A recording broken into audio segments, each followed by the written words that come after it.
আল কোরআনের আলো আল হাদিসের আলো।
লিল্লাহে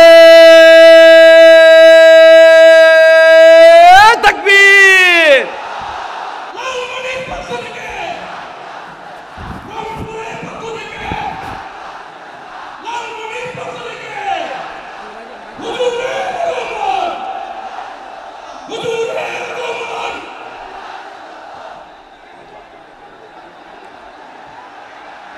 আমি একটু দেখতে চাই যে রংপুর বিভাগের কে কোন জেলা থেকে আপনারা এসেছেন।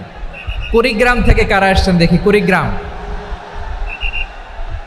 মাশাআল্লাহ মাশাআল্লাহ।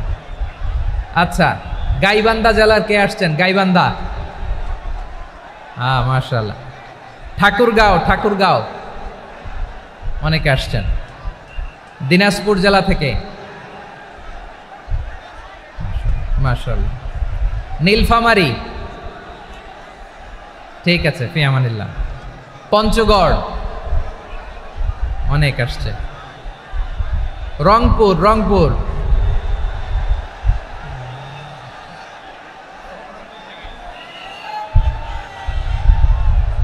মাশাআল্লাহ,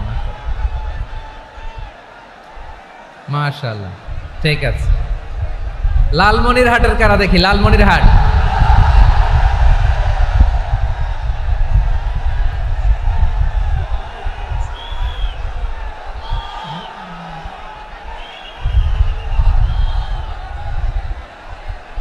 মাশাআল্লাহ, মাশাআল্লাহ,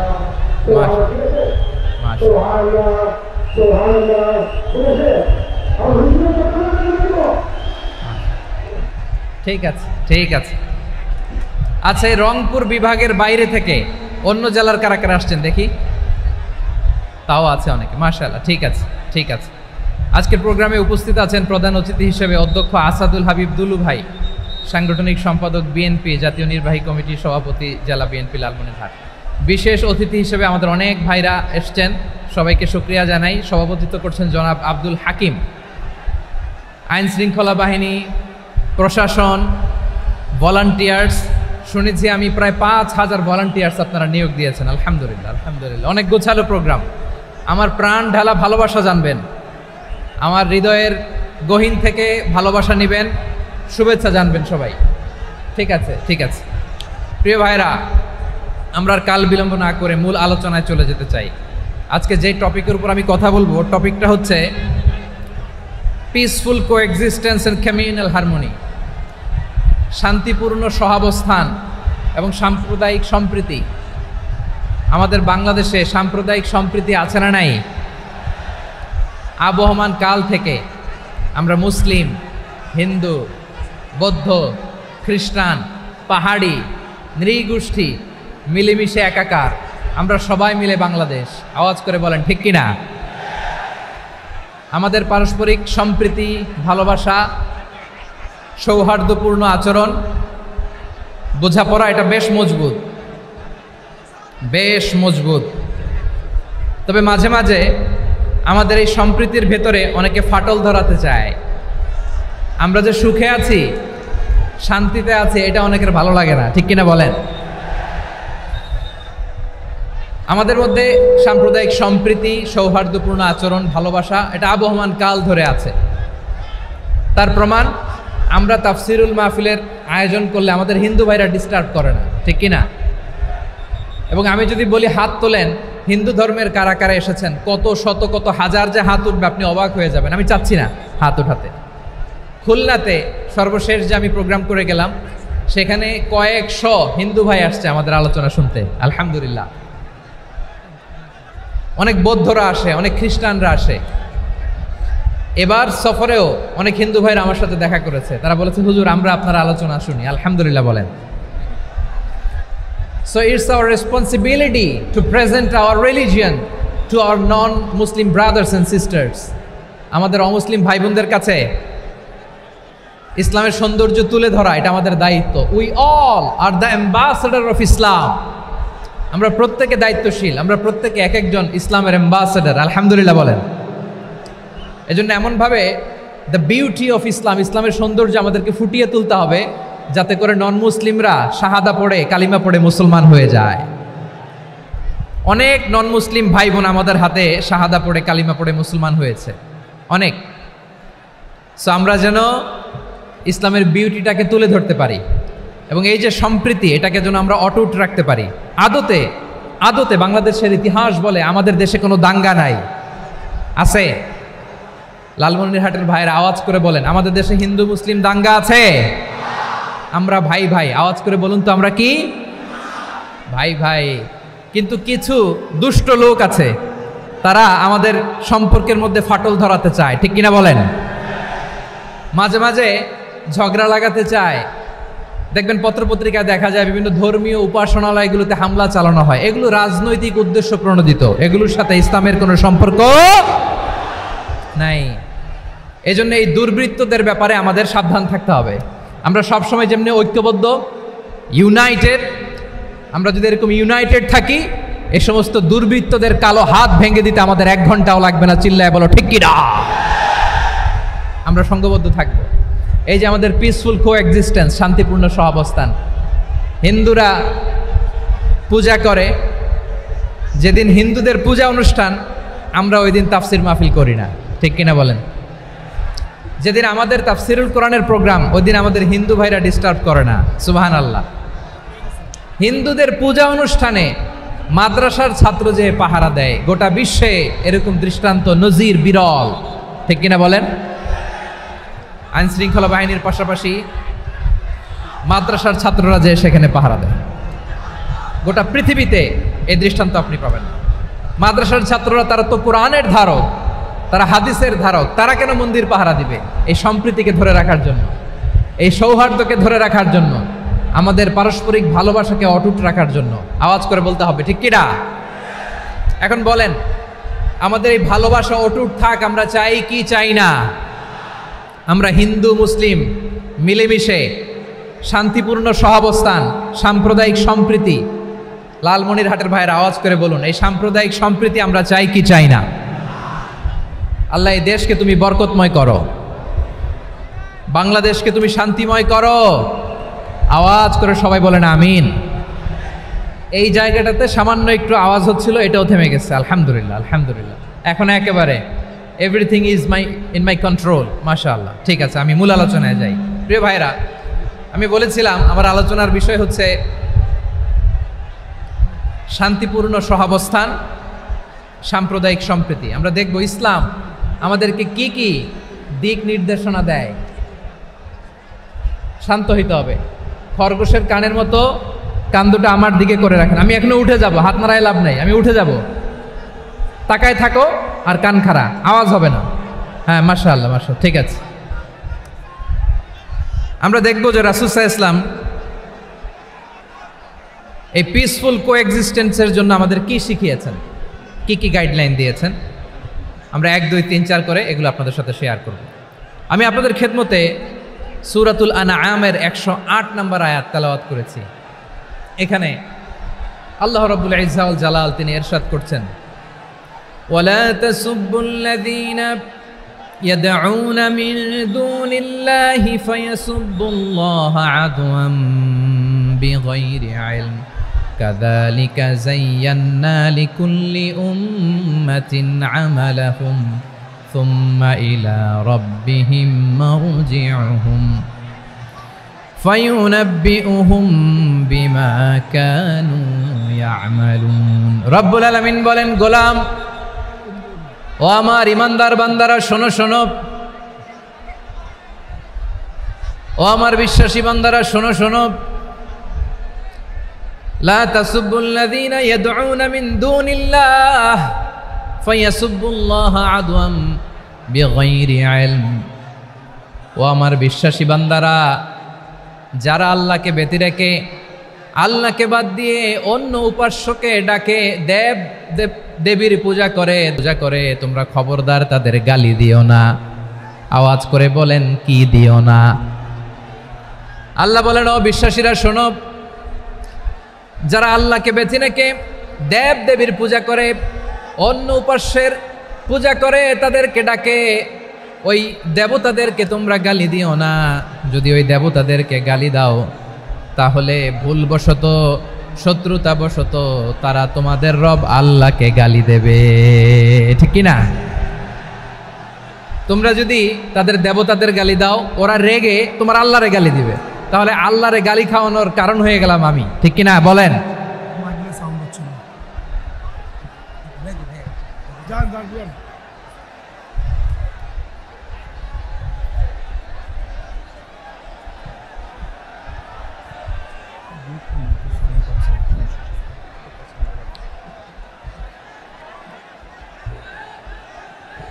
সম্মানিত ভাইয়েরা, এত বিশাল প্রোগ্রাম, মাইকের একটা সেটআপ থাকে, তারগুলো অনেক সময় নড়ে যায়, ধাক্কা ধাক্কিতে ডিসপ্লেস হয়, একটু ঝামেলা হবে।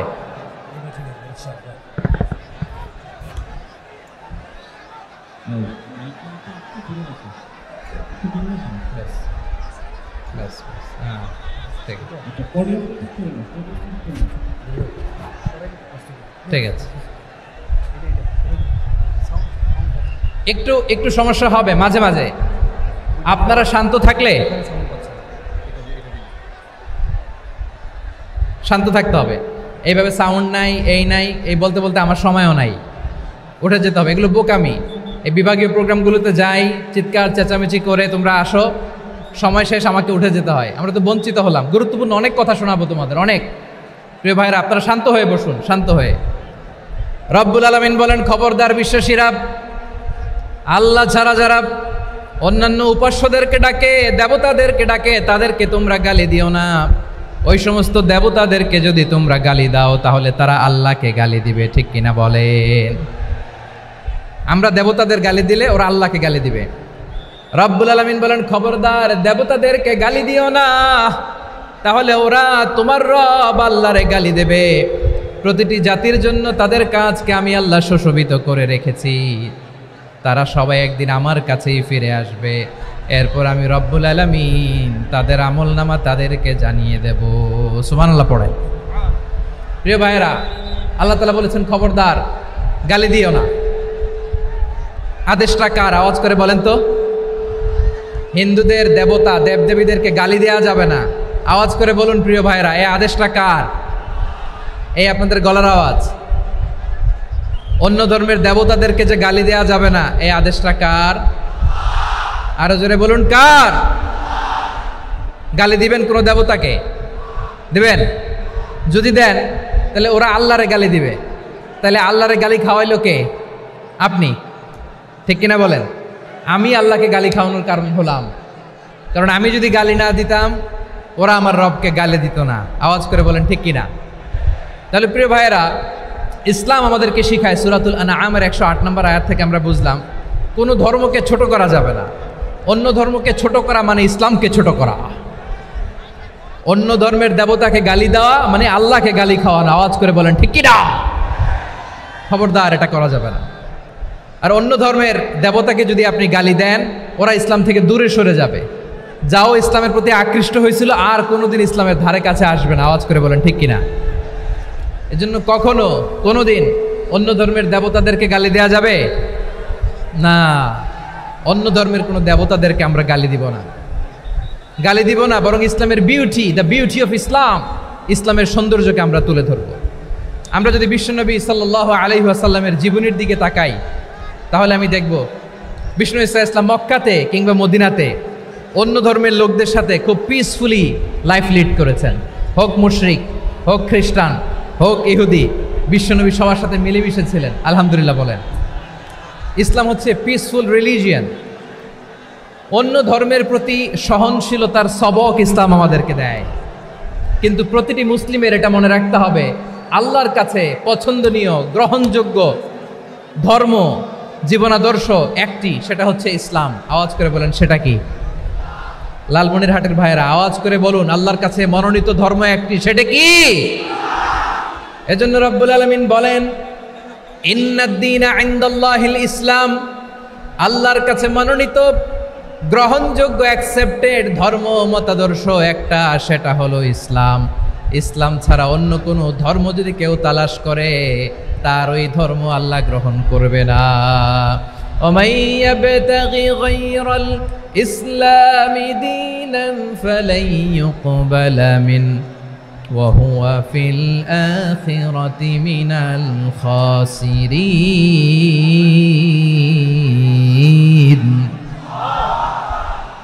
Whoever seek anything except Islam, that won't be accepted from him, and he will be loser in the day of judgment. কিয়ামতের দিন ইসলাম ছাড়া কেউ যদি অন্য কোনো ধর্ম তালাশ করেছে দুনিয়াতে, তার এই মতাদর্শ গ্রহণ করা হবে না। and he will be loser, সে হবে লুজার, ক্ষতিগ্রস্ত, হাই হাই কোম্পানির ম্যানেজার। ওর আমও শেষ, সালাও শেষ। আওয়াজ করে বলেন ঠিক কি না? এজন্য ইসলাম পেয়ে আমরা খুশি না বেজার? প্রত্যেক নামাজ শেষে আমরা আল্লাহরে বলি, আল্লাহ রাদিতু বিল্লাহি রাব্বা ওয়া বিল ইসলামি দীনা ওয়া বি মুহাম্মাদিন নাবিয়ান ওয়া রাসূলা। ও আল্লাহ, তোমারে রব হিসেবে পেয়ে আমরা খুশি। ও আল্লাহ, ইসলামকে ধর্ম হিসেবে পেয়ে আমরা খুশি। বিশ্বনবীকে আমাদের রাসূল পেয়ে আমরা খুশি। ঠিক কিনা বলে? ইসলাম ছাড়া অন্য কোনো ধর্ম আমরা গ্রহণ করব না।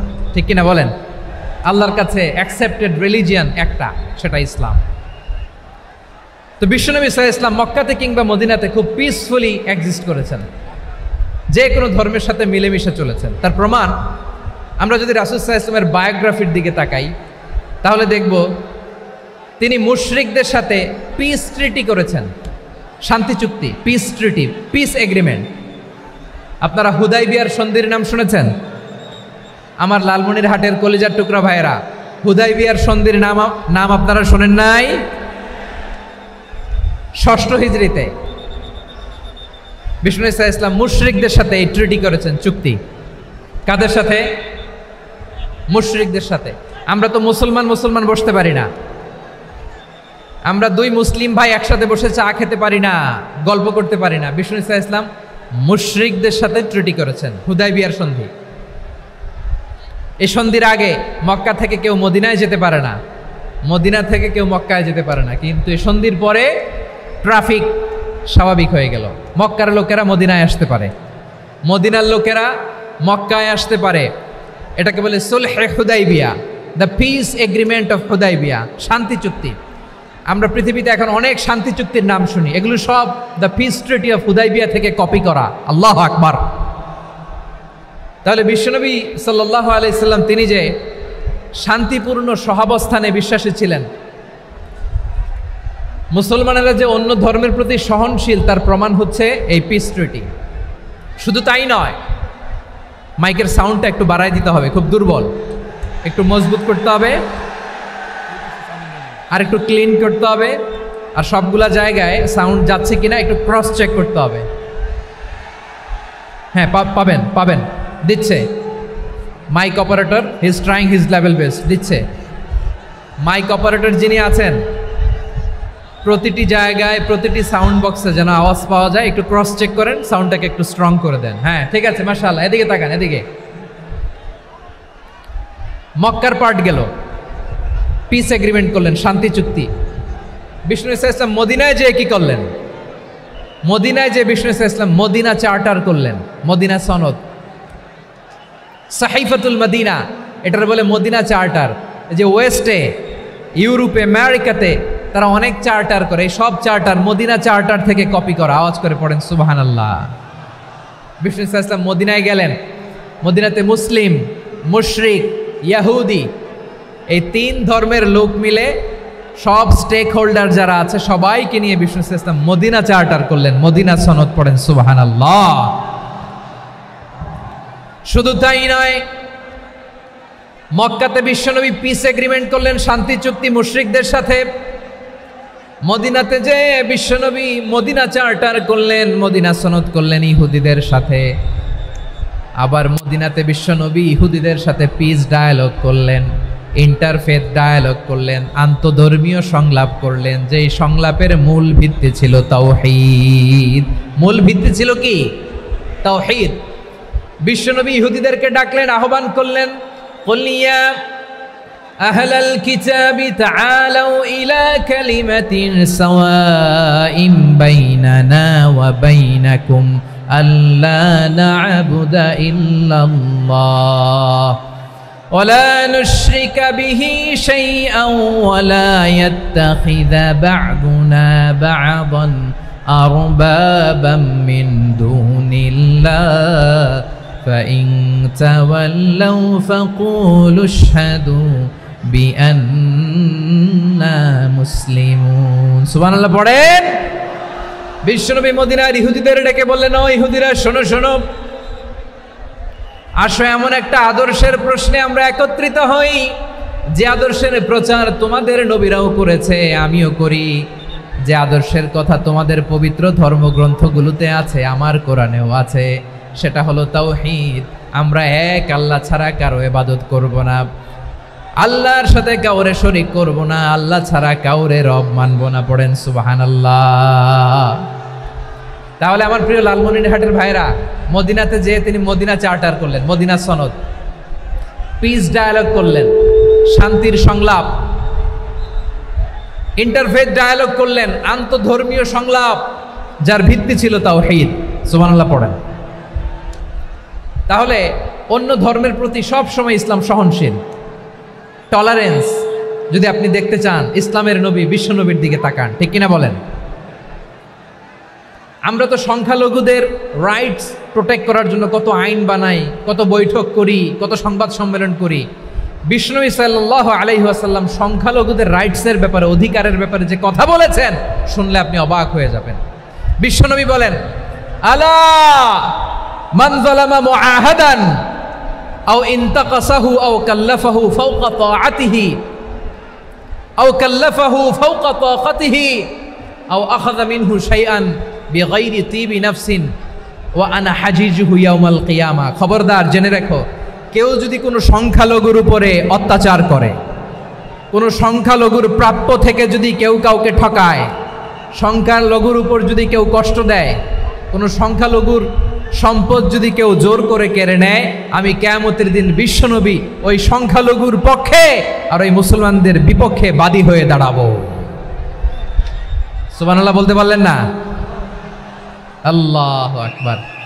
আপনি নামাজি, আপনি মুসল্লি, আপনি হাজী সাহেব, তাহাজ্জুদ পড়তে পড়তে কপালে দাগ ফেলে দিছেন, আপনার প্রতিবেশী হিন্দু, ভাবছেন আমার তো পাওয়ার আছে, ওর জমিটা দখল করি। বিশ্বনবী বলেন, কিয়ামতের দিন ওই হিন্দুর পক্ষে তোর বিরুদ্ধে আমি বাদী হয়ে দাঁড়াবো। পৃথিবীর কোন ধর্মে এরকম স্টেটমেন্ট পাবেন? পাবেন? আপনি ভাবছেন আপনি নামাজ পড়লে হাজী সাহেব কপালে দাগ ফেলায় দিলে আপনি সেলসেলায় জান্নাতে চলে যাবেন না? খবরদার। বিশ্বনবী বলেন, কোন সংখ্যালঘুর উপর যদি কেউ আক্রমণ করে, তার প্রাপ্য তাকে না দিয়ে যদি তাকে ঠকায়, তার উপর জুলুম করে, তার সম্পদ যদি কেড়ে নেয়, আমি নবী, তুমি মুসলিম হইতে পারো, মুসল্লি হইতে পারো, তার পক্ষে, তোমার বিপক্ষে আল্লাহর দরবারে বাদী হয়ে দাঁড়াবো। আচ্ছা লালমনিরহাটের ভাইরা, কথা বুঝতে পারলে আওয়াজ করে উত্তর দেন। বিশ্বনবী যদি কারো বিপক্ষে দাঁড়ায় কিয়ামতের দিন, আই রিপিট, আমি আবারও বলছি, বিশ্বনবী যদি কিয়ামতের দিন কারো বিপক্ষে দাঁড়ায়, ও তো সেলসেলায়া জান্নাতি, তাই না? জান্নাতি না?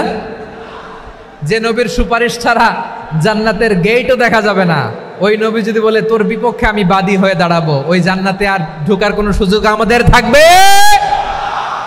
এখানেই শেষ না আমার প্রিয় লালমনিরহাটের ভাইয়েরা, এখানেই শেষ নয়। বিশ্বনবী বলেন, মান কাতালা মুআহাদান, বুখারীর বর্ণনা, মান কাতালা মুআহাদান লাম ইয়ারাহ রাইহাতাল জান্নাহ। কেউ যদি, কোনো মুসলিম যদি অন্যায়ভাবে কোনো সংখ্যালঘুকে হত্যা করে, কোনো হিন্দুকে হত্যা করে, কোনো বৌদ্ধরে হত্যা করে, অন্যায়ভাবে কোনো মুসলিম যদি কোনো সংখ্যালঘুরে হত্যা করে, জান্নাতে যাওয়া তো দূরের কথা, ওই মুসলিম জান্নাতের ঘ্রাণও পাবে না। সেই বুখারীর বর্ণনা, মান কাতালা মুআহাদান লাম ইয়ারাহ রাইহাতাল জান্নাহ ওয়া ইন্না রিহাহা লা ইউজাদু মিন মাসিরাতি 40 আমা। যে জান্নাতের ঘ্রাণ 40 বছর দূরের রাস্তা থেকেই পাওয়া যায়। সুবহানাল্লাহ পড়েন। প্রিয় ভাইরা, এখান থেকে জান্নাতে পৌঁছতে লাগবে 40 বছর। এত দূর, কত বছর? সবাই বলেন কত বছর? এখান থেকে জান্নাতে পৌঁছতে লাগবে 40 বছর। এত দূরে থাকতেই জান্নাতের ঘ্রাণ আপনার নাকে এসে ধাক্কা মারবে। বিষ্ণুই বলেন, যে ব্যক্তি কোনো সংখ্যালঘুকে হত্যা করে, জান্নাতের ঘ্রাণ তো পাবেই, জান্নাতে তো ঢুকতে পারবেই না, জান্নাতের ঘ্রাণও তার নাকে লাগবে না। পড়েন না আউযুবিল্লাহ। তাহলে সংখ্যালঘুদের ব্যাপারে ইসলামে অধিকার দেয়া আছে না নাই?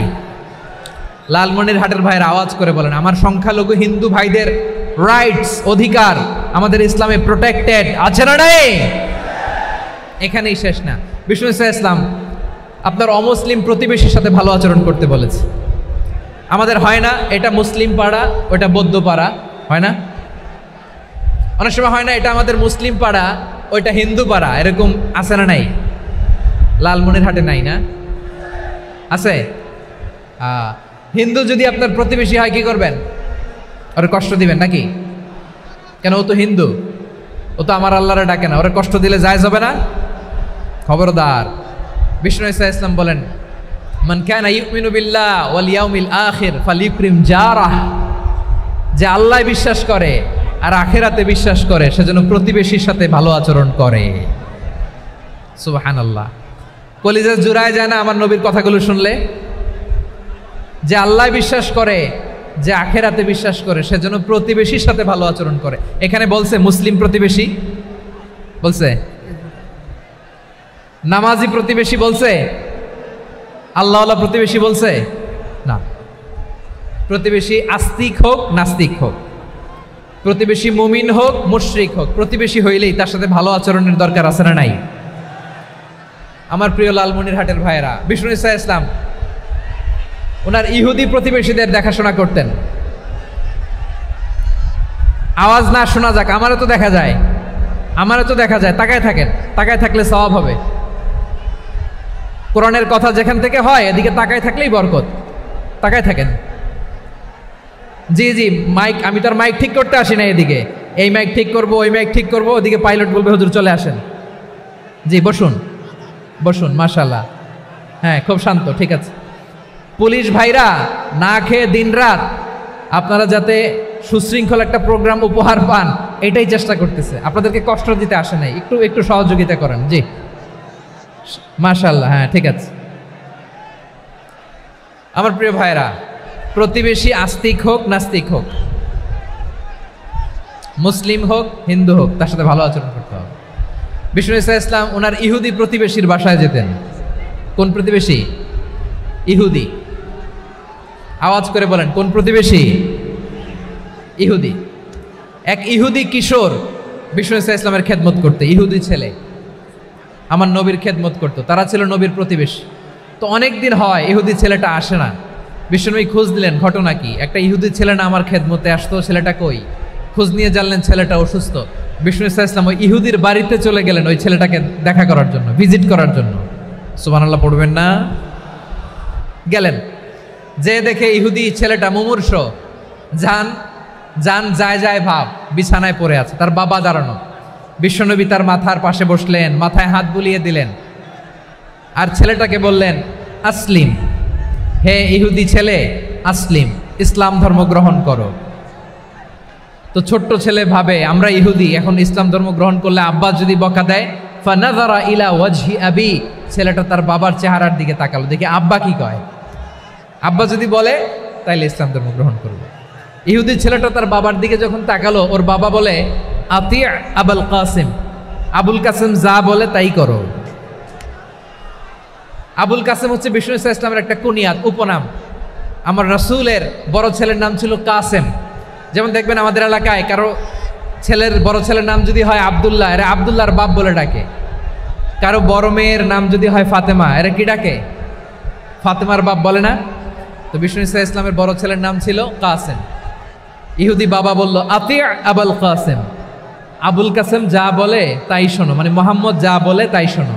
এই কথা শুনে ছেলে সাহস পাইছে, ছেলে আবার পড়তে আরম্ভ করলো আশহাদু আল্লাহ ইলাহা ইল্লাল্লাহ ওয়া আশহাদু আন্না মুহাম্মাদার রাসূলুল্লাহ, পড়েন আল্লাহু আকবার।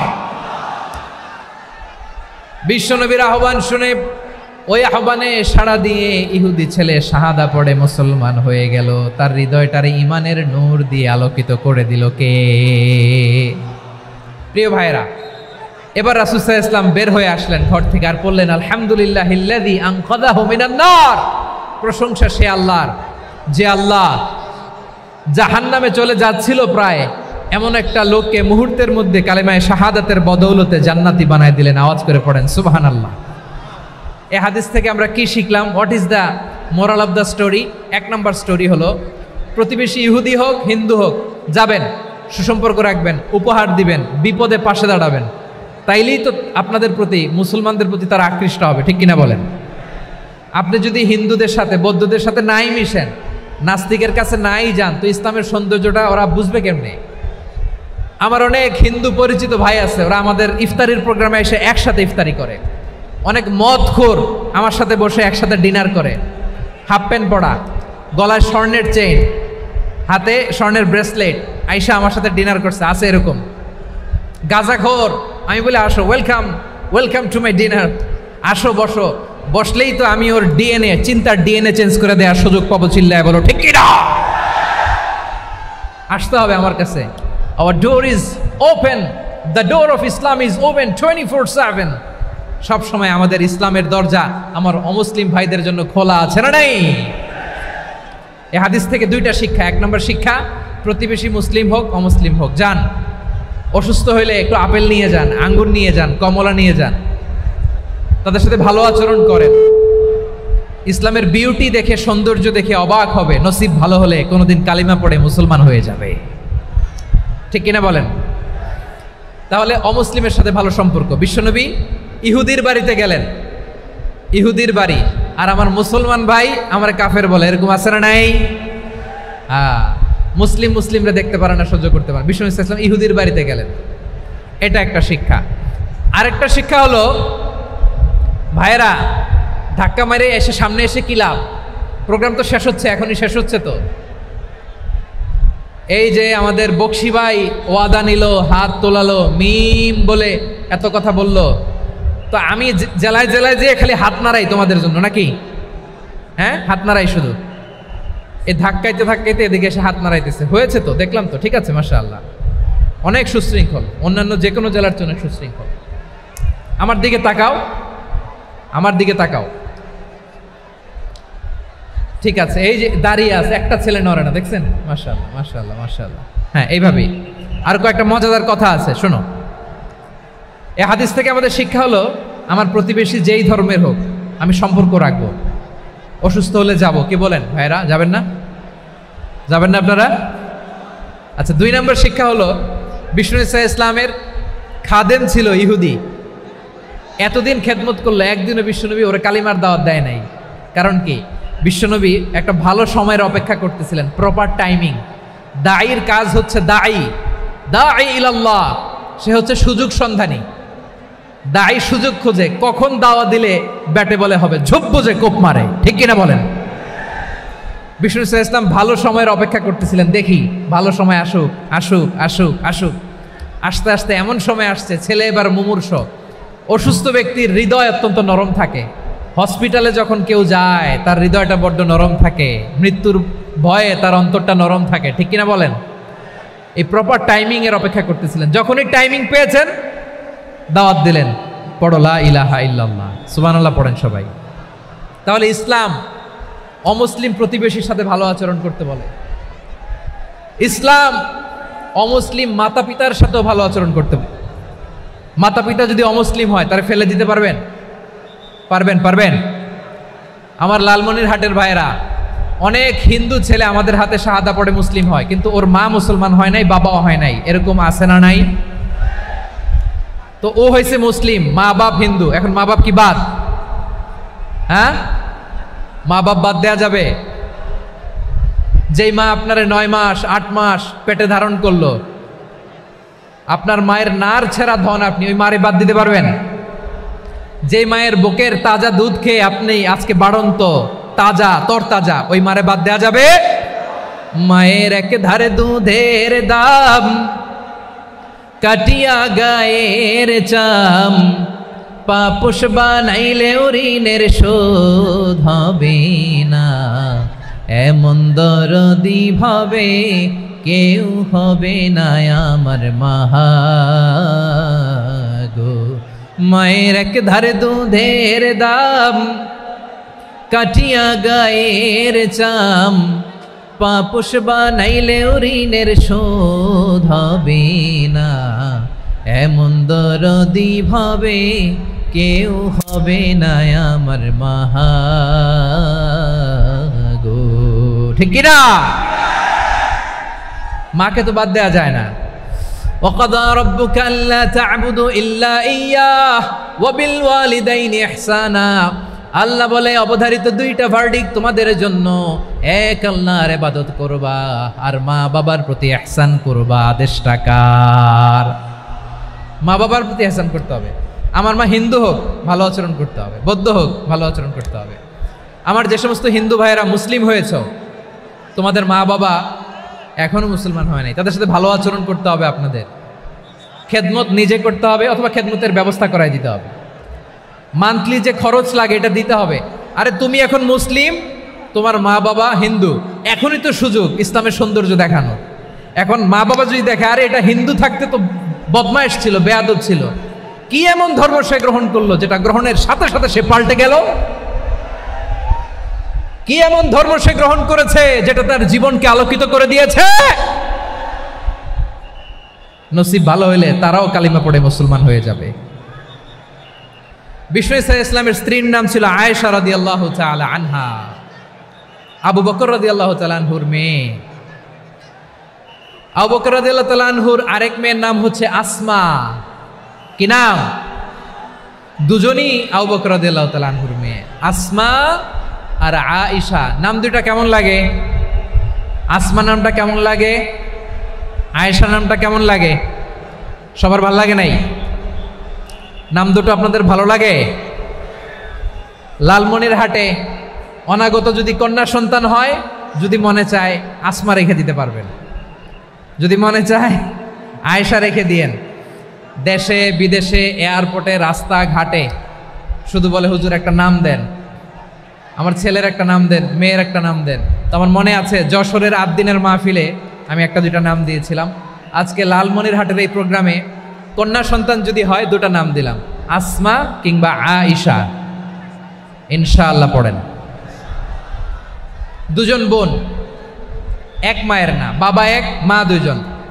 আয়েশা রাদিয়াল্লাহু তাআলা আনহার মায়ের নাম উম্মে রুমান, আর আসমা রাদিয়াল্লাহু তাআলা আনহার মায়ের নাম কুতাইলা বিনতে আব্দুল উজ্জা। আবু বকর রাদিয়াল্লাহু তাআলা আনহু 4টা বিয়ে করেছিলেন। তো একই ঘটনা ঘটেছে এই ফ্যামিলিতে। আসমা ইসলাম ধর্ম গ্রহণ করে মুসলিমা, কিন্তু তার মা কুতাইলা মুশরিকা। আই রিপিট, বোঝার জন্য আমি আবারও বলি, আসমা রাদিয়াল্লাহু তাআলা আনহা মুসলিমা, আর আসমার মা কুতাইলা, আওয়াজ করে বুঝে থাকলে বলেন, আসমার মা মুশরিকা। তার মানে মেয়ে মুসলিম, মা অমুসলিম। ভেজাল আছে না নাই? কিন্তু কুতাইলা আর ধৈর্য ধারণ করতে পারে না। নার ছেড়া ধন, কলিজার টুকরা ধন, কলিজার টুকরা সন্তান। আসমারে দেখতে বড্ড মন চায়। সাইয়েদনা আসমা রাদিয়াল্লাহু তাআলা আনহা মক্কা থেকে হিজরত করে মদিনায় চলে গেলেন। হুদাইবিয়ার পর যখন মক্কা মদিনার ট্রাফিক স্বাভাবিক হলো, মক্কার লোক মদিনায় যায়, মদিনার লোক মক্কায় আসে। কুতাইলা কলিজার টুকরা সন্তান আসমারে দেখার জন্য কিছু উপহার নিয়ে বিশাল মরুপথ পাড়ি দিয়ে মক্কা থেকে মদিনায় যায়। সুবহানাল্লাহ বলেন। এখন মা আসছে মেয়ের সাথে দেখা করতে, মেয়ে তো আর দেখা দেয় না। মেয়ে ভাবছে আমার মা তো মুশরিকা, অপবিত্রা, তার সাথে কি দেখা দেয়া যাবে? বিশ্বনবীর দরবারে চলে গেলেন। সুবহানাল্লাহ বলেন। কি সৌভাগ্যবান ছিল তারা, মাসলা জানার দরকার হলেই নবীর দরবারে চলে যেত। ঘরে বউয়ের সাথে ঝগড়া হলে নবীর দরবারে চলে যেত। অনেক সাহাবী বলে আমার পেটে ক্ষুধা লাগলো আমি নবীর কাছে চলে যেতাম, কারণ নবীর চেহারার দিকে তাকালেই আমার পেটের ক্ষুধা মিটে যেত।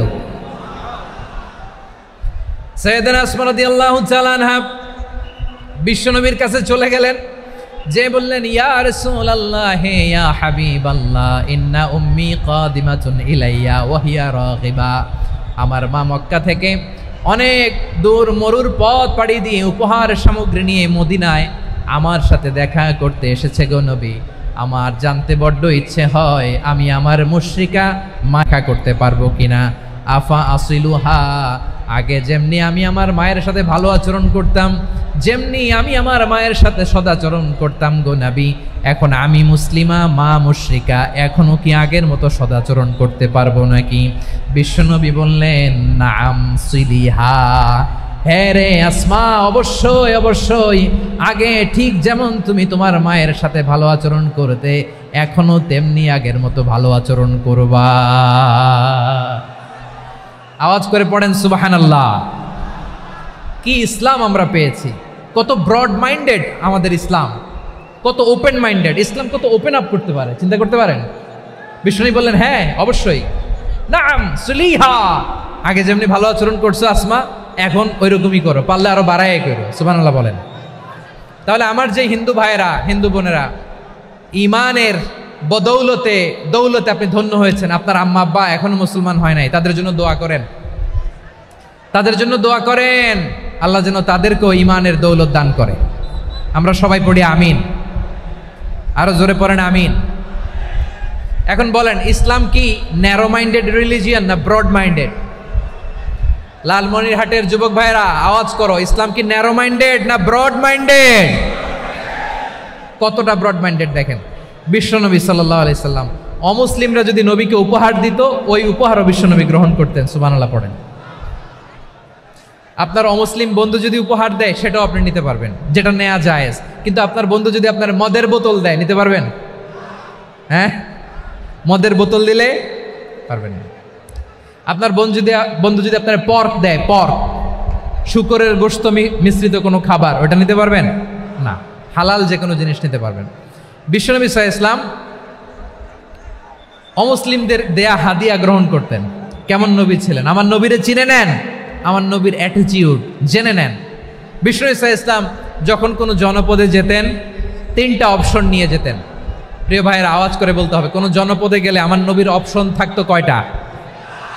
আমার মতো 3 আঙ্গুল উঁচু করে দেখান আর বলুন, আমার নবী কোনো জনপদে গেলে কয়টা অপশন নিয়ে যেতেন? 1 নাম্বার অপশন আসলিম তাসলাম। নতুন এলাকায় গেলে বলতেন আসলিম তাসলাম, ইসলাম ধর্ম গ্রহণ করো, শান্তিতে থাকবা, আমার ভাই হয়ে যাবো, আমরা ভাই ভাই। ইসলাম মানো, আমরা ভাই ভাই। অপশন নাম্বার কত? 1। যদি বলে না ইসলাম মানবো না, ওকে, অপশন নাম্বার 2, মুসলিম হওয়ার দরকার নাই, লা ইকরাহা ফিদ্দিন, ইসলামে কোনো বাড়াবাড়ি নাই। খ্রিস্টান আসো থাকো, বৌদ্ধ আসো থাকো, ইহুদি থাকতে চাও থাকো, কিন্তু আমরা যেহেতু রিজিওনাল সুপার পাওয়ার, আমাদের আন্ডারে থাকো, ট্যাক্স দিয়া থাকো, এটার বলে জিজিয়া। আলেম যারা আছেন বুঝবেন, এটার আরবিতে কি বলে? জিজিয়া। You pay us the tax, we will give you the security. তোমরা ট্যাক্স দিবা, আমরা সিকিউরিটি দিব, আমাদের আওতায় থাকবা, কেউ তোমাদেরকে আক্রমণ করতে পারবে না, আমরা নিরাপত্তা দিব। সুবহানাল্লাহ বলেন। এটা অপশন নাম্বার কত? আচ্ছা, বুঝে থাকলে বলেন 1 নাম্বার অপশন কি ছিল? ইসলাম। ইসলাম মানো, শান্তিতে থাকবা, ভাই ভাই, আমরা ভাই ভাই। অপশন নাম্বার 2, ট্যাক্স দাও, আমরা নিরাপত্তা দিব, মুসলিম হওয়া লাগবে না। এখন 1 নাম্বারও মানে না, 2 নাম্বারও মানে না, মুসলিম হবো না, ভালো, খ্রিস্টান থাকো, ট্যাক্স দাও, আমরা সিকিউরিটি দিব না, এইটাও মানি না।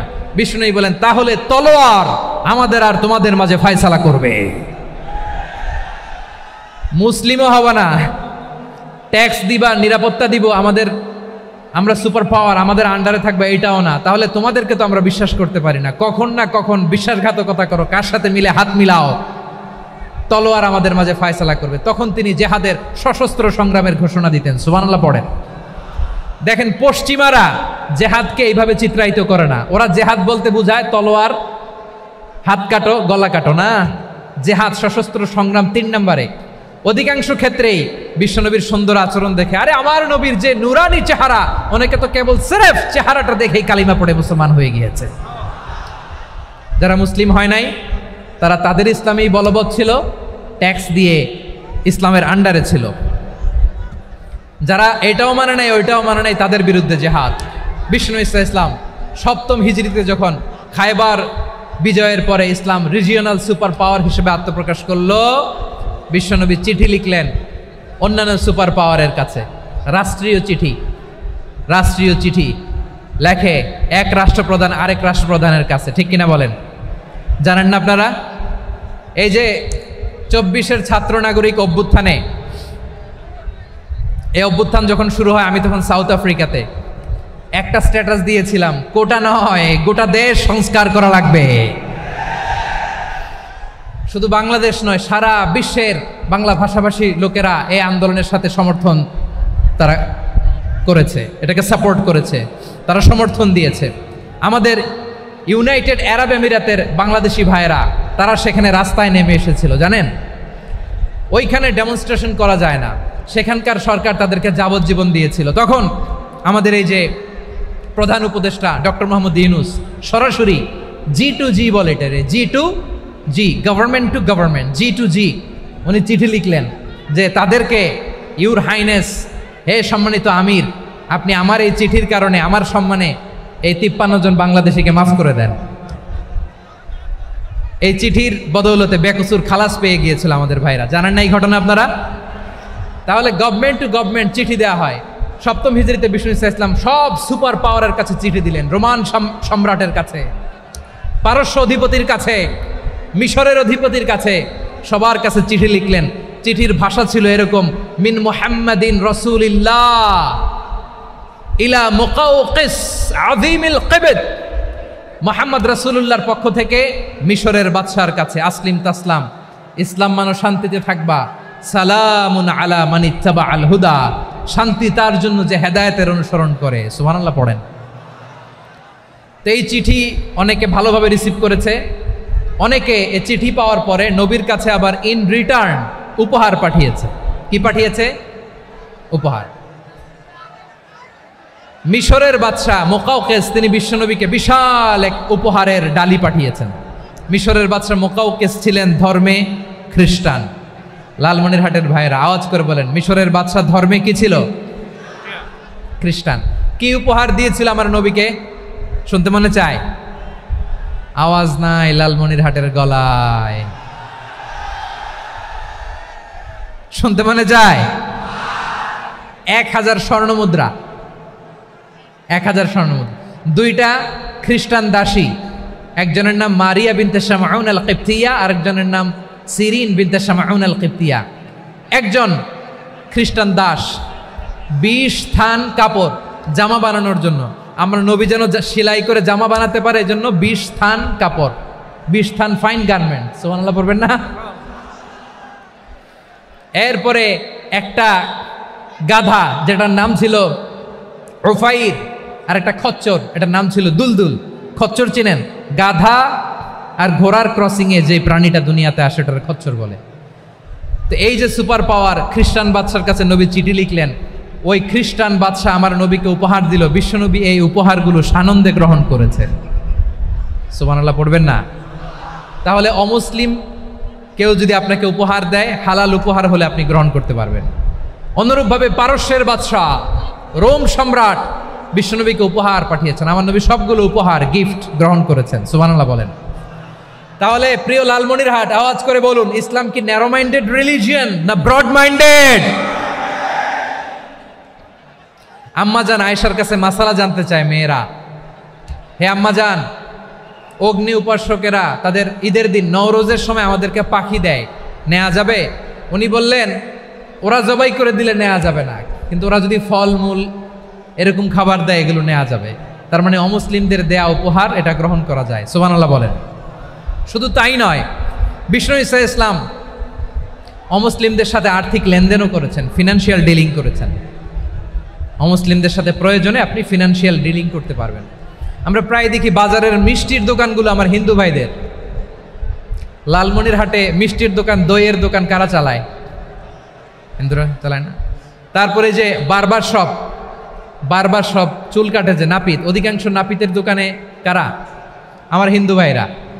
তা আপনি চুল কাটতে পারবেন কিনা? পারবেন কিনা বলেন? পারবেন। তার দোকান থেকে দই মিষ্টি কিনতে পারবেন কিনা? হ্যাঁ, আমার মুসলিম ভাইয়ের দোকান থাকলে ওইটারে আমি বেশি প্রায়োরিটি দিব, ঠিক কিনা?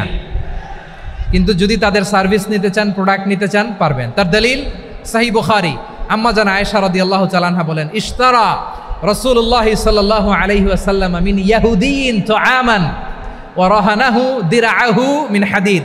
রাসূল সাল্লাল্লাহু আলাইহি ওয়াসাল্লাম এক ইহুদির কাছ থেকে, কার কাছ থেকে? সবাই বলে নাই কার কাছ থেকে? আমার নবী, পেয়ারা নবী এক ইহুদির কাছ থেকে জব কিনেছিল। জব, বার্লি, যেটা দিয়ে রুটি বানায়। ওই জবের দাম দেওয়ার টাকা পয়সা নবীর কাছে ছিল না। ফলে নবী ওনার একটা পোশাককে মর্গেজ রেখেছিলেন, মর্গেজ, বন্ধক, যে এখন এটার দাম দিতে পারবো না, কয়েক কেজি বার্লি নিয়ে যাই আর বন্ধক হিসেবে আমার জামাটা রেখে গেলাম, যেই দিন দাম দিব ওই দিন জামাটা ছুটায় নিয়ে যাব। সুবহানাল্লাহ পড়বেন না? বাকিতে নিছিলেন, বাকিতে। দিরআহু মিন হাদিদ, লোহার তৈরি বর্ম, মানে যুদ্ধের পোশাক, লোহা দিয়ে বানানো। বিষ্ণুনবী বললেন, কয়েক কেজি জব দাও, টাকাটা পরে দিব, এখন টাকা নাই, বন্ধক হিসেবে, মর্গেজ হিসেবে আমার জামা রেখে গেলাম, যখন টাকা দিব জামা ছুটায় নিব। আওয়াজ করে বলতে হবে সুবহানাল্লাহ। এ থেকে বোঝা গেল অমুসলিমদের সাথে ফিনান্সিয়াল ডিলিং করা যায়, অর্থনৈতিক লেনদেন করা যায়, কেনাবেচা করা যায়, প্রোডাক্ট কেনা যায়। এমনকি আমাদের মসজিদে নববীতে বারান্দায় আপনার একটা অটোমেটিক ফ্লাইং আমব্রেলা দেখছেন? সূর্য যখন বাড়ে মসজিদে নববীর বারান্দায় ইয়ার্ডের মধ্যে অটোমেটিক্যালি কিছু আমব্রেলা আছে, সাঁ করে খুলে যায়, আর সূর্যের তাপ লাগে না। আবার সন্ধ্যাবেলায় এই আমব্রেলাগুলো ওরা ক্লোজ করে ফেলে, দেখেন নাই না? দেখছেন? এই মসজিদে নববীকে সর্বোচ্চ উন্নত মানের কনস্ট্রাকশন ইনফ্রাস্ট্রাকচার ডেভেলপ করার জন্য কর্তৃপক্ষ কিছু অমুসলিম ইঞ্জিনিয়ারের ডিজাইনারের সহায়তা নিয়েছিল। সুবহানাল্লাহ বলেন। কোন দলিলের ভিত্তিতে? এই দলিলের ভিত্তিতে যে বিষ্ণু ঈসা ইসলাম অমুসলিমদের সাথেও লেনদেন করেছেন। আওয়াজ করে বলতে হবে আল্লাহু আকবার। শুধু তাই নয়, ইন কেস অফ ইমার্জেন্সি, প্রয়োজনে ইসলামের খাতিরে ইসলামকে সামনের দিকে এগিয়ে নিয়ে যাওয়ার জন্য অমুসলিমদের সাপোর্ট নেওয়া জায়েজ আছে। সুবহানাল্লাহ বলেন। অমুসলিমদের সাপোর্ট নেয়া, তাদের থেকে অর্থ নেয়া, পলিটিক্যাল সাপোর্ট, পলিটিক্যাল অ্যাসাইলাম নেওয়া জায়েজ আছে। আমাদের অনেক বিশ্ববরেণ্য দায়ীরা আমেরিকায় অস্থায়ীভাবে অ্যাসাইলাম নিয়ে থাকে, নিজের দেশে গেলে ফাঁসিতে ঝুলাই দিবে। যুগ যুগ ধরে দায়ীদের উপরে এরকম অত্যাচার আর নির্যাতন আছে না নাই? মিশরের অনেক দায়ীরা পাশ্চাত্যে যেয়ে থাকে। এই যে তারা পলিটিক্যাল অ্যাসাইলাম নিয়ে থাকে, রাজনৈতিক আশ্রয়, এটা জায়েজ আছে না? এটা যে জায়েজ আছে তার প্রমাণ স্বয়ং বিশ্বনবী সাল্লাল্লাহু আলাইহি ওয়াসাল্লাম পলিটিক্যাল সাপোর্ট নিয়েছিলেন অমুসলিমদের কাছ থেকে। সুবহানাল্লাহ বলেন। খুব মজাদার একটা ঘটনা শুনবেন। আপনাদের আগ্রহ দেখে তো মনে হয় না শোনার ইচ্ছা আছে। আছে আছে, গলায় জোর আছে। লিল্লাহি তাকবীর, লিল্লাহি তাকবীর, নারে তাকবীর। মাশাআল্লাহ।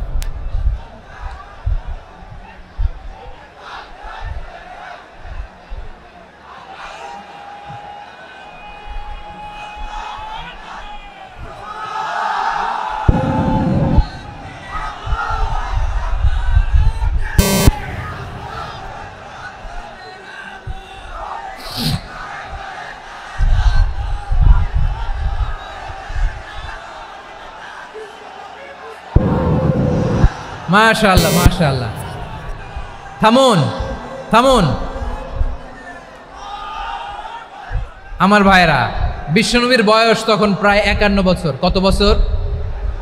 বিশ্বনবীর সবচেয়ে কাছের মানুষ খাদিজা রাদিয়াল্লাহু তাআলা আনহা ইন্তেকাল করেছেন। বিশ্বনবী বড্ড কষ্ট পেলেন, হৃদয়টা ভেঙে খান খান।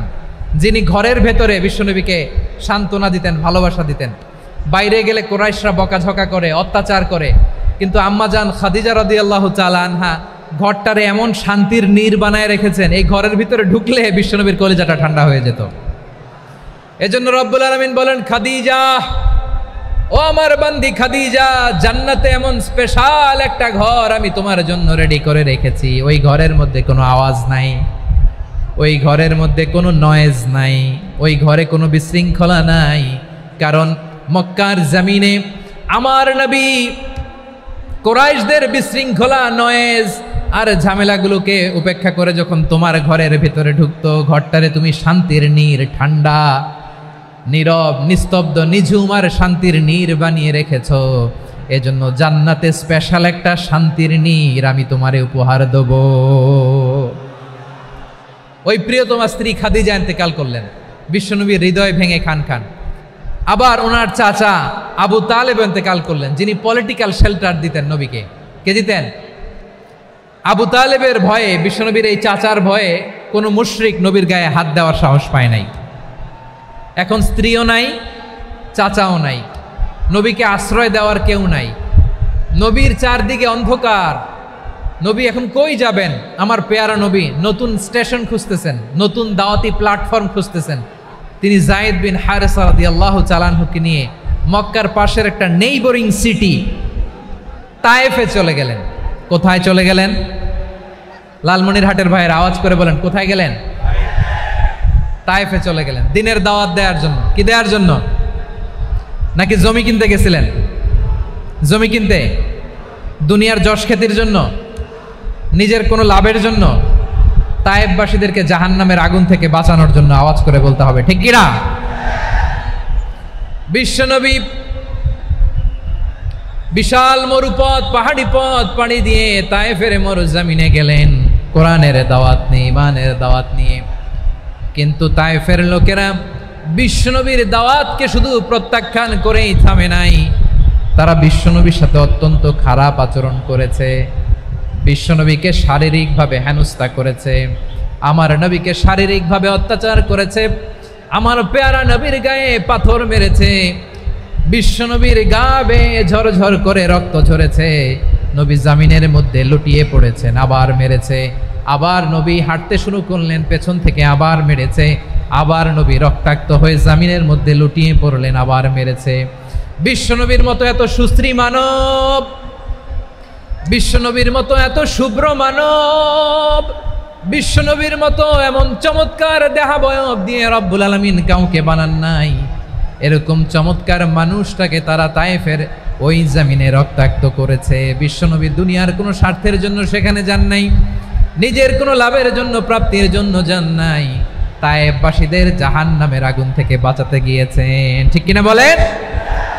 খেয়ে না খেয়ে দিন প্রচারের কাজে নিজেকে দিয়েছ বিলিয়ে, তায়েফের কাফিরেরা চিনল না সে আলো, দুষ্ট ছেলেদের পিছু দিল লেলিয়ে, পাথরের আঘাতে ক্ষত বিক্ষত হয়ে সারা শরীর থেকে রক্ত ঝরে।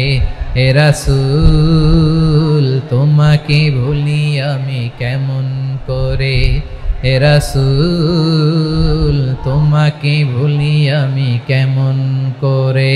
পারেন না আপনারা? ধরুন আমার সাথে। হাজার ব্যথা বেদনার পরে ফিরে আসনি তুমি আপন ঘরে, দিনের আলো তুমি ছড়িয়ে দিতে, চলে গেলে মদিনায় মক্কা ছেড়ে। হে রাসূল তোমাকে ভুলি আমি কেমন করে, হে রাসূল তোমাকে ভুলি আমি কেমন করে। ঠিক কিনা বলেন? প্রিয় ভাইরা, তায়েফের ছেলেরা নবীকে রক্তাক্ত করলো। আমার নবী কই যাবে? কই যাবে? মক্কায় জায়গা নাই, তায়েফে জায়গা নাই। তায়েফ থেকে ভারাক্রান্ত মন নিয়ে আমার নবী মক্কায় ফিরে আসলেন। বিশ্বনবী মক্কায় ঢুকতে পারেন না। মক্কার মরুভূমির দিকে তাকিয়ে, উপত্যকার দিকে তাকিয়ে বিশ্বনবী ধা ধা করে কাঁদেন, ঝরঝর করে নবীর চেহারা মোবারক থেকে চোখের পানিগুলো বেয়ে বেয়ে পড়ে। আমার জন্মস্থান, আমার শৈশব, কৈশোর, যৌবন কেটেছে এই মক্কায়, আমার এলাকায় আমি ঢুকতে পারি না। বিশ্বনবী মক্কার অনতি দূরে দাঁড়িয়ে জায়েদকে পাঠালেন, জায়েদ যাও দেখো কেউ আমাকে সাপোর্ট করার মতো আছে কিনা, যাও অমুকের কাছে যাও। জায়েদ গেলেন, তারাও প্রত্যাখ্যান করে ফিরিয়ে দেয়। বিশ্বনবী বললেন যাও অমুক লোকের কাছে যাও, তিনিও প্রত্যাখ্যান করে ফিরিয়ে দিলেন। কেউ বিশ্বনবীকে আশ্রয় দিতে রাজি হয় না। নিজ জন্মভূমিতে বিতাড়িত বিশ্বনবী, সর্বশেষ বিশ্বনবী বললেন যাও মুতঈম ইবনে আদির ঘরে যাও।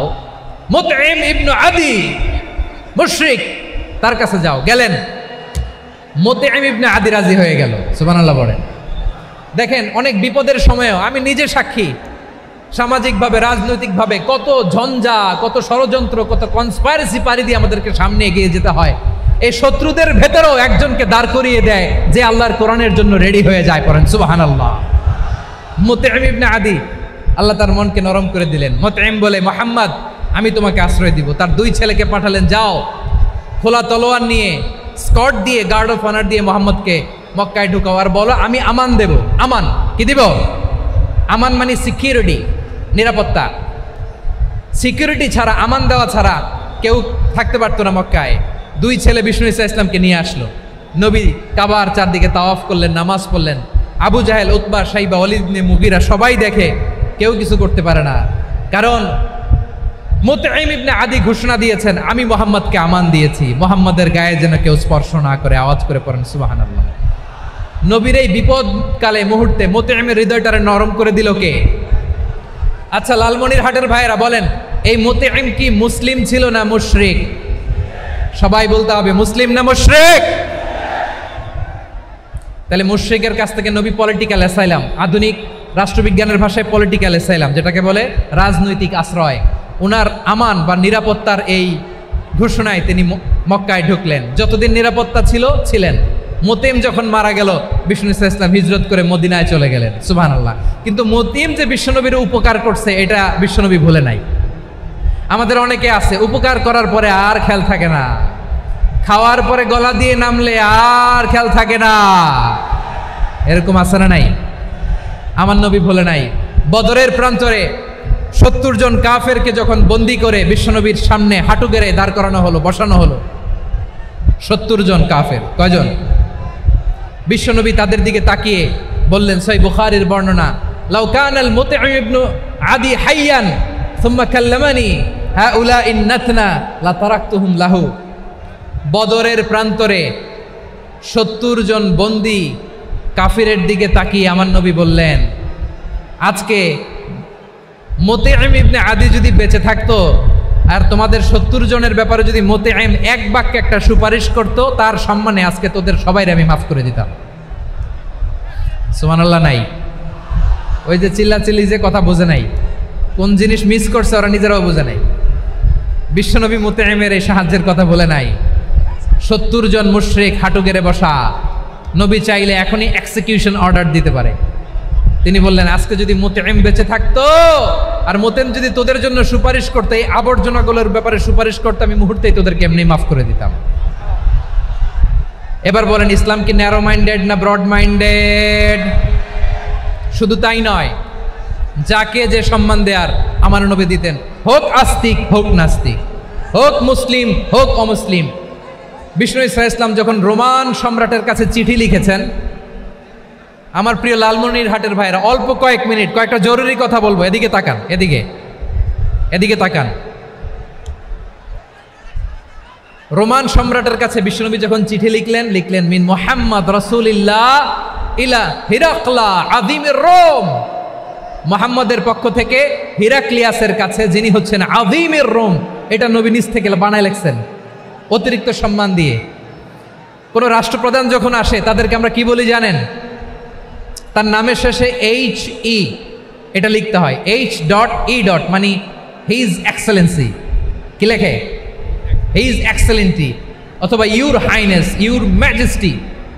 দেখেন, বিশ্বনবী সাল্লাল্লাহু আলাইহি ওয়াসাল্লাম সব নবীদেরও নবী, তিনি একজন মুশরিক খ্রিস্টান সম্রাট রোমান সম্রাটের কাছে চিঠি লিখতে যেয়ে লিখতেছে, ইলা হিরাকলা আযীমির রোম, হিরাক্লিয়াসের কাছে আমার চিঠি, যিনি রোমের আযীম, হিজ হাইনেস, মানে রোমের অনেক সম্মানিত এক বাহাদুর। আওয়াজ করে বলেন সুবহানাল্লাহ।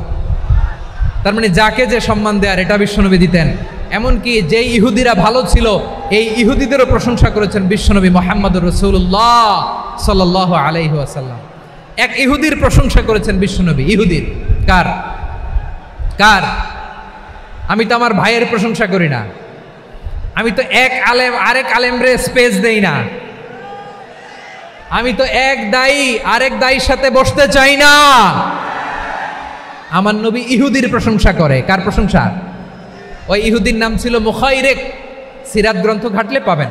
তিনি বলেছেন, মুখাইরিক খাইরু ইয়াহুদ, Mukhayriq is the best of the Jews. জুইশদের মধ্যে সে সবচেয়ে ভালো।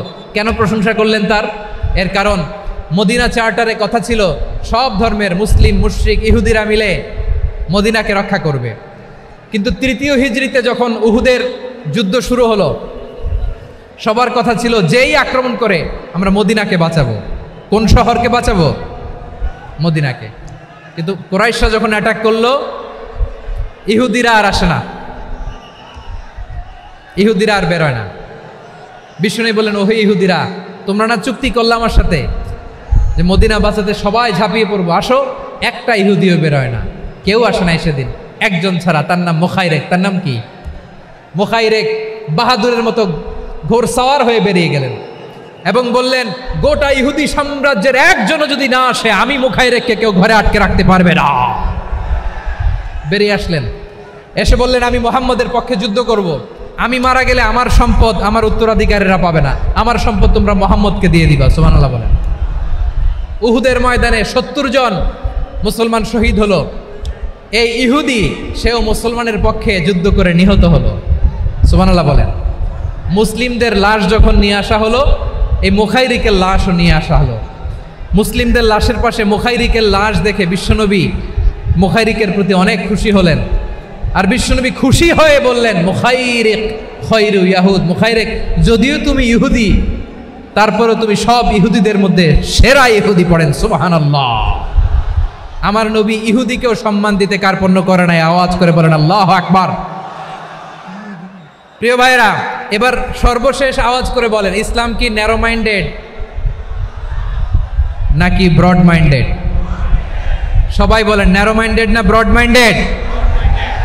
এজন্য অমুসলিম হইলেই তারা আমাদের শত্রু নয়।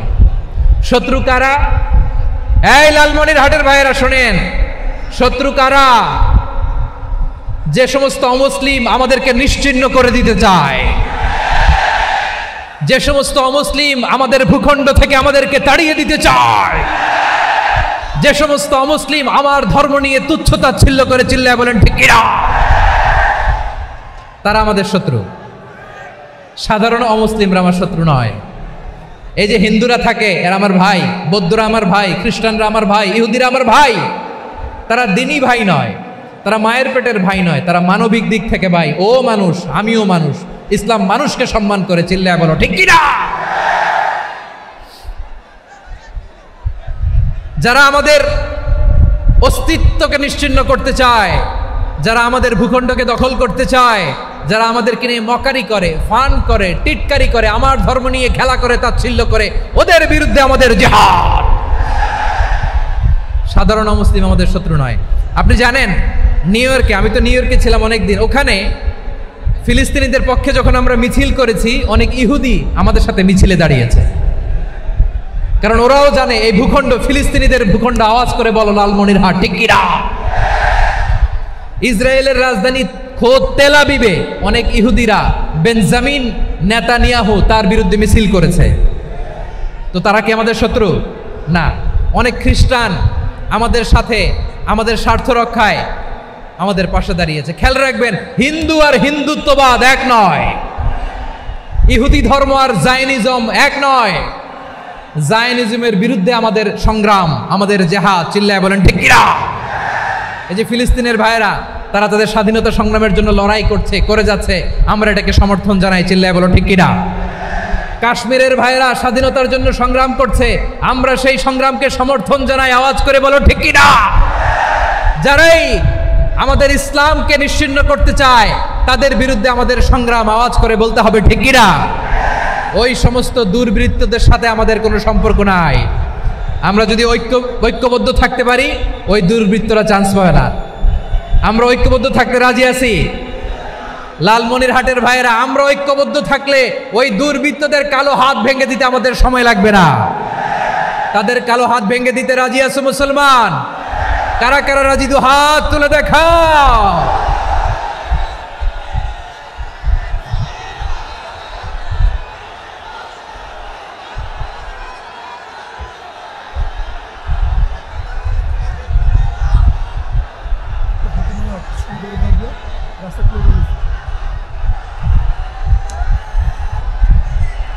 আমার প্রাণ প্রিয় লালমনিরহাটের ভাইয়েরা, শত্রু কাফের আর অশত্রু কাফেরের মধ্যে পার্থক্য আছে না নাই?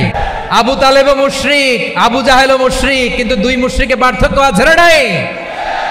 আবু তালেব নবীর চাচা, মুশরিক, মারা গিয়েছে মুশরিক অবস্থায়, কিন্তু আজীবন আমার নবীকে আগলে রেখেছে, আমার নবীকে সাপোর্ট করেছে, ভালোবেসেছে। আবু জাহেলও মুশরিক, মারা গিয়েছেও মুশরিক হিসেবে, আজীবন আমার নবীর বিরুদ্ধাচরণ করেছে।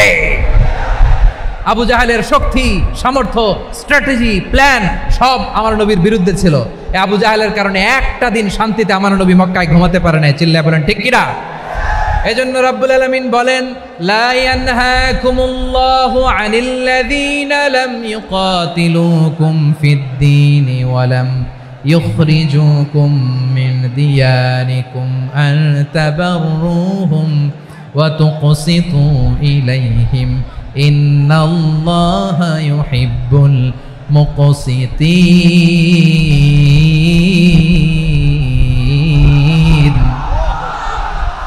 আল্লাহ বলে, গোলামেরা শোনো শোনো, যে সমস্ত অমুসলিম তোমাদের সাথে ধর্মযুদ্ধে লিপ্ত হয় না, তোমাদের বিরুদ্ধে যে সমস্ত অমুসলিম অস্ত্র ধরে না, যে সমস্ত অমুসলিম তোমাদেরকে তোমাদের জন্মস্থান থেকে, ভূখণ্ড থেকে তাড়িয়ে দেয় না, তাদের সাথে ভালো আচরণ করতে আমি আল্লাহ নিষেধ করি নাই, তাদের সাথে সদাচরণে কোনো নিষেধাজ্ঞা নাই।